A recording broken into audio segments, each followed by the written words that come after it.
Hello, welcome to Bentley's Backwards Bushcraft. This is Richard, and we have some kitchenry we're working on today.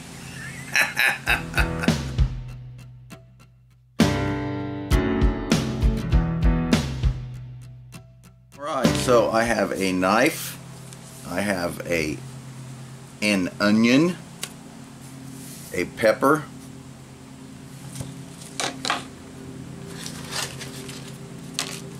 one paper plate. I have 2 packs of mild sauce from Taco Bell, and I have 2 packs of Arby's sauce from Arby's. Pack of crackers, some V8 juice, a muffin pan, a collapsible bowl, and a couple packs of hamburger. Should be what, about 2 pounds? About 2 pounds of hamburger. I am about to make a meatloaf, and I am going to cook it in our cardboard oven. So the first thing we're going to do is just chop up this pepper, and we'll just get this chopped up into nice little chunks, and then I will get right back with you. Alright, and if you see, they're pretty decent sized chunks. I like large chunks when I make my meatloafs, so since I'm making it and I'm making it the way I want, I've got large chunks.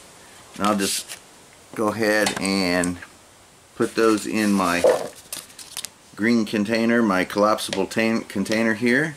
And we will now work on the onion. Here are the onion. I did not cut it all up. We are going to save it for some other things, but it is going in there as well.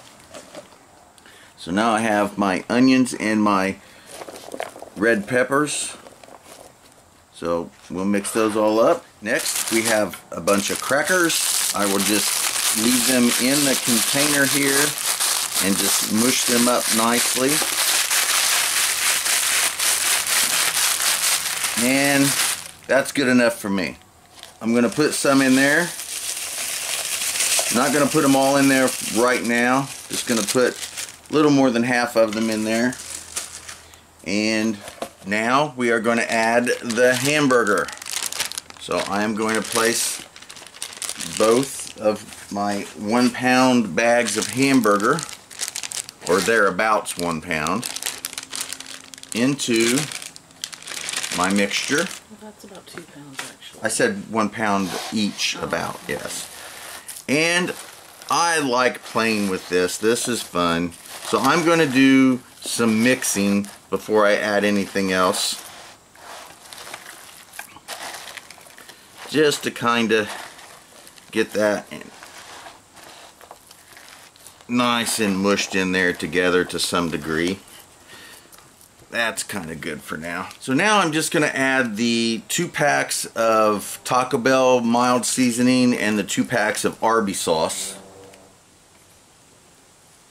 You can add any sauces or spices or anything that you desire.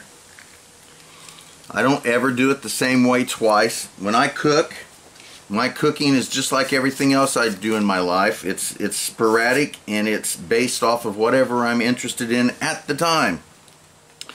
Now, I'm going to open up my V8, and I'm going to pour in some V8 juice. Hey, you had a V8. I should have. First thing I'm going to do is take a drink.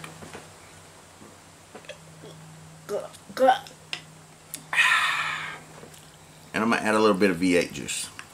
There we go. Now comes more mushing.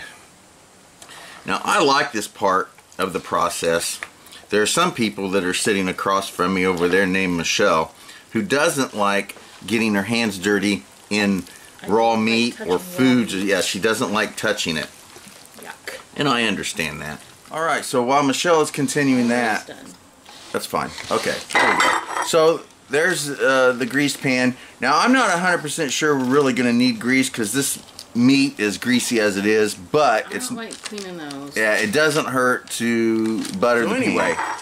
The reason I'm using this instead of a big cake pan type thing is that it will make smaller portions, but also because I'm using my my cardboard oven, I want to make sure that they have time to cook, and a larger one may not.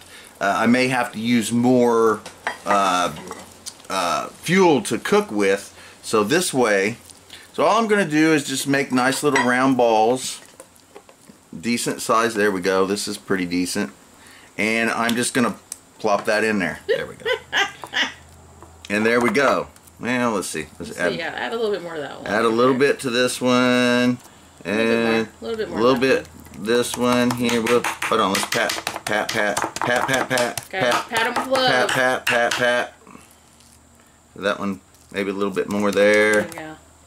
I think this one needs an onion and and there we go, and a nice little piece of pepper. Right there we go. Awesome. So there we go. Now what I'm going to do is we're going to then go into the other part of the living space that we're at, where I have the cardboard oven, and we will continue over there. Normally I only use 6 pieces of charcoal, but I put about 8 in this. It's actually 6 with a few small pieces. And we're going to let that do its thing, and when it's nice and down to coals, I will get right back with you and we will continue. Alright, so here are our muffin-sized meatloafs, and they are just going to sit right in here.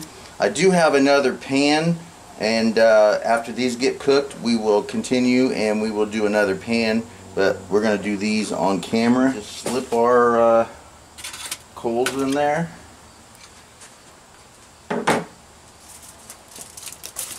Close them up like normal.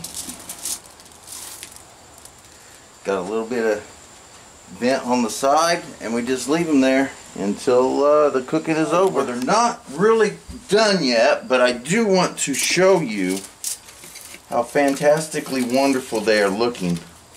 Look at that. That just looks so delicious. And it is super warm in there.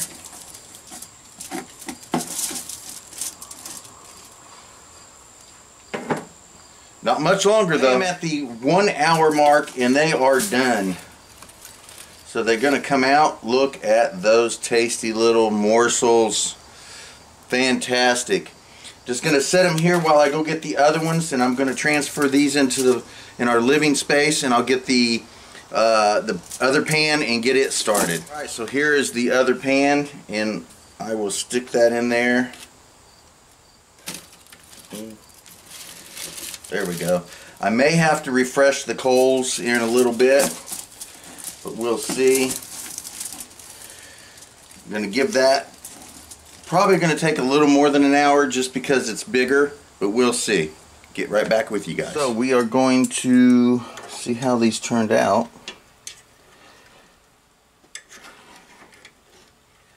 Ooh, very nice. Look at that. Whoop, there we go.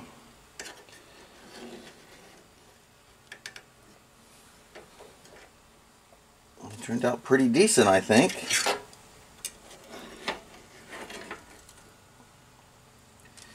There we go. Very nice looking. Alright, taste test coming up. Alrighty, so we have our mini muffin meatloafs from the cardboard oven. So let's have a taste and see what we got here.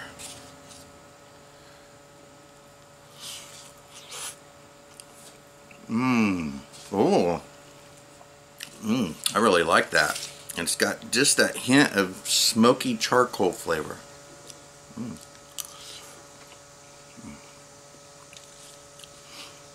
I say thumbs up. Thank you guys for watching Bentley's Backwoods Bushcraft. Enjoy the outdoors, even if it's just your own backyard.